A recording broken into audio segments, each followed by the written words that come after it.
ഇല്ല, അവിടെ നടന്നത് എന്താണ്? എന്നെ ഒന്ന് ഓർമ്മിപ്പിക്കുന്നില്ല. അന്ന് ക്ലബിൽ അങ്ങയ്ക്ക് വേണ്ടി വലിയൊരു വിരുന്നൊരുക്കിയിരുന്നു. അതോർമ്മയുണ്ടോ? അതെ, അന്ന് വൈകുന്നേരം. പിറ്റേ ദിവസം ഞാൻ അവിടെ നിന്ന് പോന്നു. അന്ന് രാത്രി ക്ഷണം സ്വീകരിച്ച് അങ്ങ് ഞങ്ങളുടെ വീട്ടിൽ വന്നു. ഇത്ര ചെറിയ കാര്യങ്ങൾ എങ്ങനെ നിനക്ക് കൃത്യമായി ഓർത്തു വയ്ക്കാൻ കഴിയും? താങ്കൾ വന്നപ്പോൾ എൻ്റെ മുറിയിൽ ഞാൻ തനിച്ചായിരുന്നു. അതും ചെറിയ കാര്യമായിരിക്കും അല്ലേ? നീ തനിച്ചായിരുന്നു. അപ്പോൾ എന്നെ പിശാചി എന്നല്ല വിളിച്ചത്? ആയിരിക്കില്ല, ഒരിക്കലും ഞാൻ അങ്ങനെ വിളിച്ചിട്ടുണ്ടാവില്ല.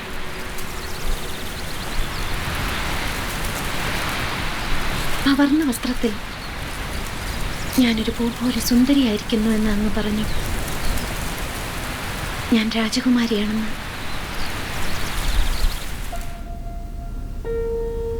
ശരിയായിരിക്കാം. അന്ന് എൻ്റെ മനസ്സ് ഒരു തൂവൽ പോലെ കനം കുറഞ്ഞതായിരുന്നു.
കഴിഞ്ഞു വരുമെന്നും ഒരു ഗന്ധർവനെ പോലെ എന്നെയും കൊണ്ട് പറന്നു പോകുമെന്നും അങ്ങ് പറഞ്ഞു. ഏതോ വിദൂര ദേശത്തേക്ക്. അത് കഴിഞ്ഞ് അങ്ങ് ചെയ്തത് എന്താണെന്ന് ഓർമ്മയുണ്ടോ? ഞാൻ എന്ത് ചെയ്തു എന്നാണ് പറയൂ. ഞാൻ വിചാരിച്ചത് അതൊന്നും ആർക്കും മറക്കാൻ പറ്റില്ലെന്നാണ്. ചെറിയൊരു സൂചന തന്നാൽ. നിങ്ങൾ എന്നെ പിടിച്ചണച്ച് എന്റെ ചുണ്ടുകളിൽ ചുംബിച്ചു മിസ്റ്റർ സാംസൺ. ഇല്ല, ഒരിക്കലുമില്ല. സത്യം, സത്യം. നിങ്ങൾ എന്നെ രണ്ട് കൈകളിലും വാരിയെടുത്ത് ആഞ്ഞു ചുംബിച്ചു. ഒരു തവണയല്ല, പല പ്രാവശ്യം. നിങ്ങൾ എന്തൊക്കെ അസംബന്ധങ്ങളാണ് ഈ പറയുന്നത് മിസ് വർഗീസ്? നിങ്ങൾക്ക് മതിയാവോളം നിങ്ങളത് ചെയ്തു മിസ്റ്റർ ആൽബർട്ട്. നിങ്ങൾക്കത് നിഷേധിക്കാൻ കഴിയില്ല. അത് തീർത്തും ഞാൻ നിഷേധിക്കുകയാണ്. എങ്കിൽ ഗുഡ് ബൈ മിസ്റ്റർ ആൽബർട്ട്. ഈ പറഞ്ഞതെല്ലാം ഒരു പക്ഷെ നീ സ്വപ്നം കണ്ടതാവാം, അല്ലെങ്കിൽ ഞാൻ. അതെ, ഞാനതെല്ലാം എൻ്റെ മനസ്സുകൊണ്ട് ഗാഢമായി ആഗ്രഹിച്ചിരിക്കാം. അങ്ങനെയൊക്കെ വേണമെന്ന് എനിക്ക് മോഹമുണ്ടായിരുന്നിരിക്കാം. ഹിൽഡ, ഹിൽഡ,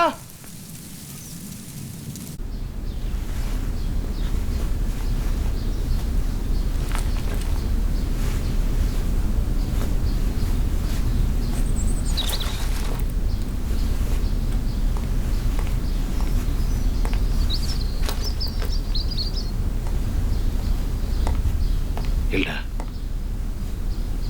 ശരിയാണ്, ഞാനതെല്ലാം ചെയ്തു.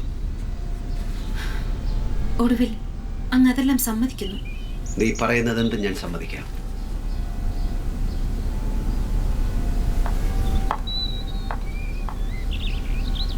അങ്ങ് എന്നെ വാരിയെടുത്തു. അതെ. എന്നെ മലർത്തി നിർത്തി.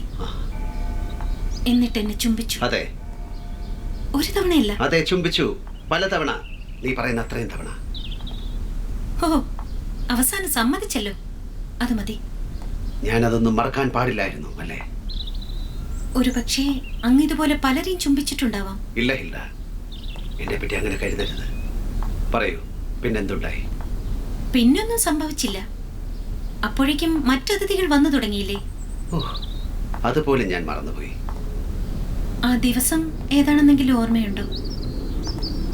ഇല്ല. ഏതാണ് ആ ദിവസം? പള്ളി ഗോപുരത്തിന് മുകളിൽ പുഷ്പചക്രം ചാർത്തിയ ദിവസം. പറയൂ, ഏതാണ് ആ ദിവസം? 10 വർഷങ്ങൾക്ക് മുമ്പായിരുന്നു അത്. മഴ മാറി തെളിഞ്ഞൊരു ദിവസം.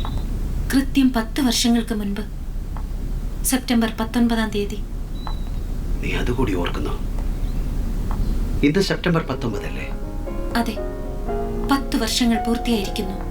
പക്ഷെ അങ്ങ് വന്നില്ല, എനിക്ക് വാക്ക് തന്നതുപോലെ.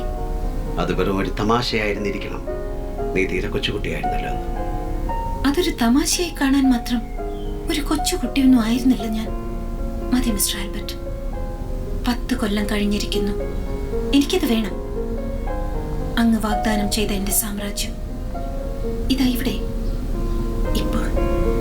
നിനക്ക് തരാൻ എന്റെ കയ്യിൽ ഏത് സാമ്രാജ്യമാണുള്ളത് കുട്ടി? പറയൂ, അങ്ങ് ഏത് പള്ളിയാണ് ഇപ്പോൾ പണിതുകൊണ്ടിരിക്കുന്നത്? ഞാൻ ഈയിടെ പള്ളികളൊന്നും പണിയാറില്ല. പിന്നെ? വീടുകൾ, മനുഷ്യർക്ക് പാർക്കാനുള്ള വീടുകൾ. ആ വീടുകൾക്ക് മുകളിൽ അങ്ങ് ഗോപുരങ്ങൾ പണിയാറുണ്ടോ? ആകാശം മുട്ടുന്ന ഗോപുരങ്ങൾ. അതെ, അതാണ് ഞാനിപ്പോൾ ചെയ്തുകൊണ്ടിരിക്കുന്നത്. ഞാൻ കണ്ടു പ്രഭാത സൂര്യന്റെ കിരണങ്ങൾ തട്ടിത്തിളങ്ങുന്ന ആ ഗോപുരം. ഞാൻ എനിക്ക് വേണ്ടി തന്നെ പണിയുന്ന പുതിയ മന്ദിരമാണത്. നീ അത് കണ്ടോ? 10 വർഷം തികയുന്ന ഇന്ന് എനിക്ക് സമ്മാനിക്കാൻ വേണ്ടിയാണ് അങ്ങ് അത് പണിയുന്നത് എന്ന് ഞാൻ കരുതി. എന്നെ ഒരു രാജകുമാരിയായി അവിടെ വാഴിക്കാൻ, ആ ആകാശഗോപുരത്തിൽ.